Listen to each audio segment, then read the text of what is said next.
Sir നമസ്കാരം. നമസ്കാരം. Sir, നമ്മളുടെ വീണ്ടും വലിയൊരു ഇ പ്രതിരോധം വന്നുകൊണ്ടിരിക്കുന്നു.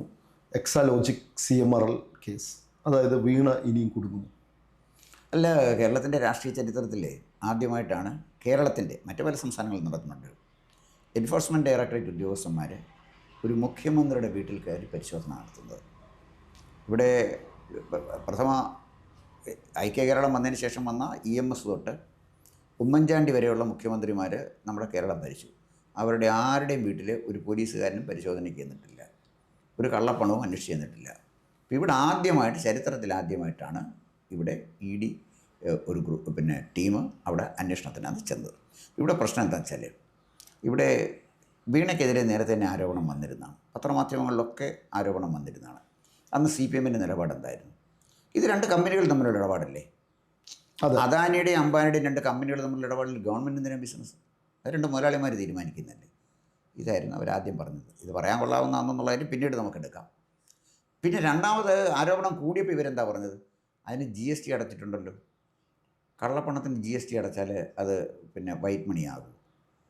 ഇനിയിപ്പോൾ അവർ പറയാൻ പോകുന്നത് എന്താണെന്ന് ചോദിച്ചാൽ, ഇത് രാഷ്ട്രീയ ലക്ഷ്യങ്ങളോടാണ്. ഇതാണിപ്പോൾ പറയുന്നത്. രാഷ്ട്രീയ ലക്ഷ്യങ്ങളോടാണെന്ന് തെളിയിക്കേണ്ടത് കോടതിയിലല്ലേ?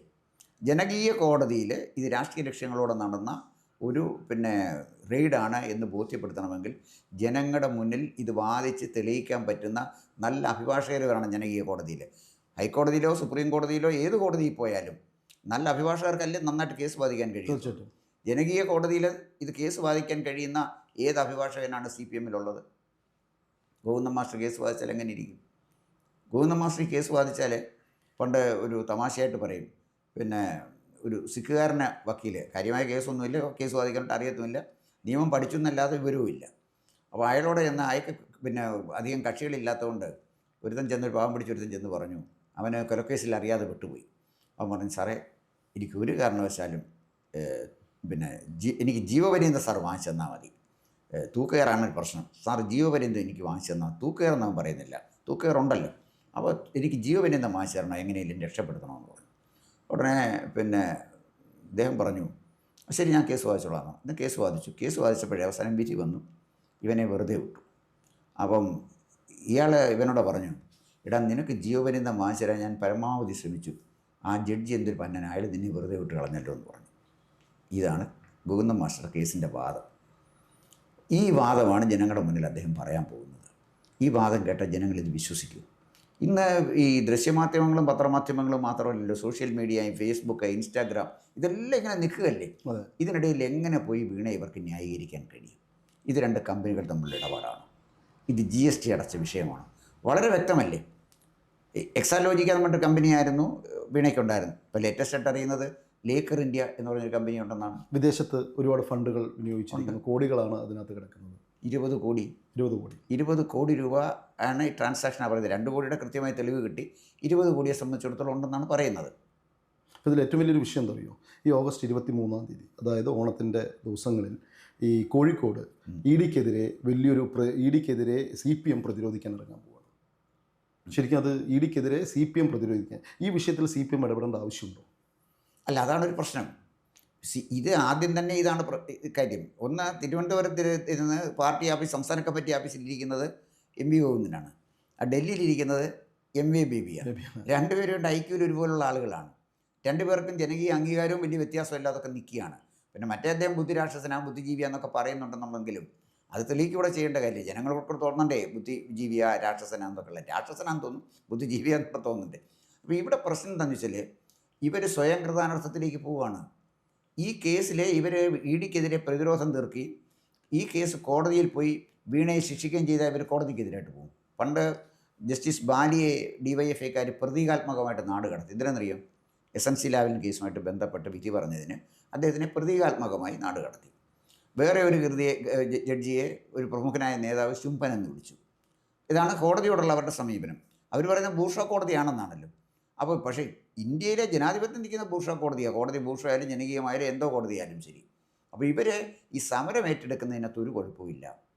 പക്ഷേ ഇതെങ്ങനെ കൊണ്ട് അവസാനിപ്പിക്കും?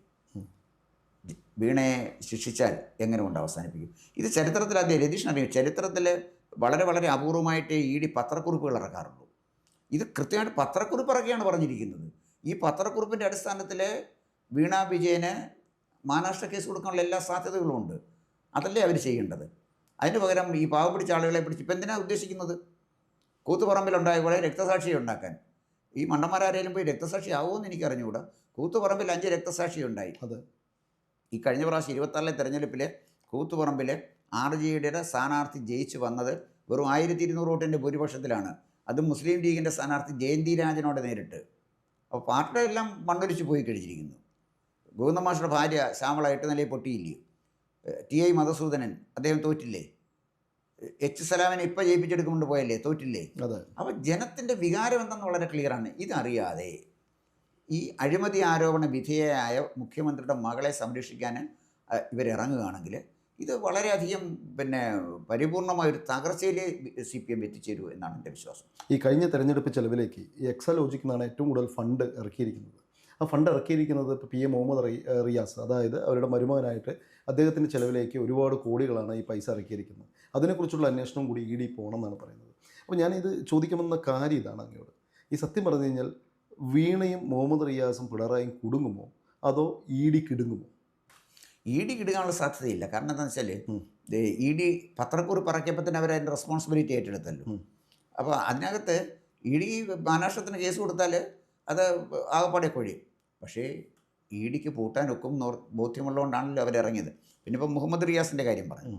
അദ്ദേഹത്തിൻ്റെ സുഹൃത്തുക്കളുടെ വീട്ടിലാണ് റെയ്ഡ് നടക്കുന്നത്. അദ്ദേഹത്തിൻ്റെ സുഹൃത്തുക്കൾ കോഴിക്കോട് മാത്രമല്ലല്ലോ, അത് DYFയുടെ നേതാവല്ല. എല്ലാ ബിസിനസ്സുകാരായിട്ടുള്ള സുഹൃത്ത് ബന്ധങ്ങളാണ്. അല്ല, പാർട്ടിക്കാരുണ്ട്. പാർട്ടി എന്ന് പറയുന്നത് തന്നെ ഒരു ബിസിനസ്സായല്ലോ. പാർട്ടി പ്രവർത്തനം ഒരു ബിസിനസ്സായി മാറി. ആ ബിസിനസ് കള്ളപ്പണം, മയക്കുമരുന്ന്, ഇത്തരം കാര്യങ്ങളിലേക്കൂടെ പാർട്ടി പോയി കഴിഞ്ഞപ്പോൾ CPMനുണ്ടായ അധപതനത്തിൽ നമ്മൾ അത്ഭുതപ്പെട്ടിട്ട് കാര്യമില്ല. തീർച്ചയായിട്ടും ഇത് വലിയ വില കൊടുക്കേണ്ടി വരും.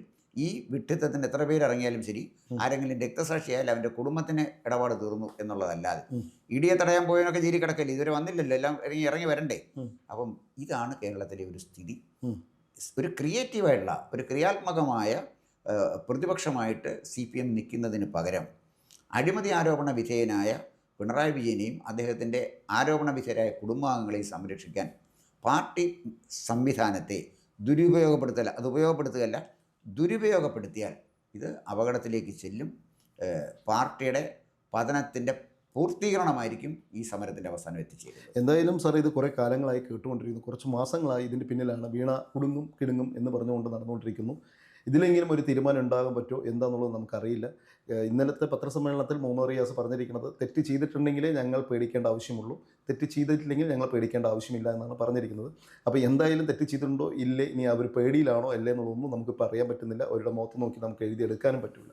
അപ്പോൾ എന്തായാലും ഇത് കുറച്ച് മാസങ്ങളായിട്ടുള്ള ഈ കുടുങ്ങുമോ എന്തായാലും നമുക്ക് കുറച്ച് ദിവസങ്ങൾ കൊണ്ട് തന്നെ ഇത് കാത്തിരുന്ന് കാണാം. കൂടുതൽ വാർത്തകളും വിശേഷങ്ങളും നേരിട്ട് ലഭിക്കാൻ ജനങ്ങളിൽ നിന്ന് ജനങ്ങളിലേക്ക് ജനഭൂമി ന്യൂസ് സബ്സ്ക്രൈബ് ചെയ്യൂ.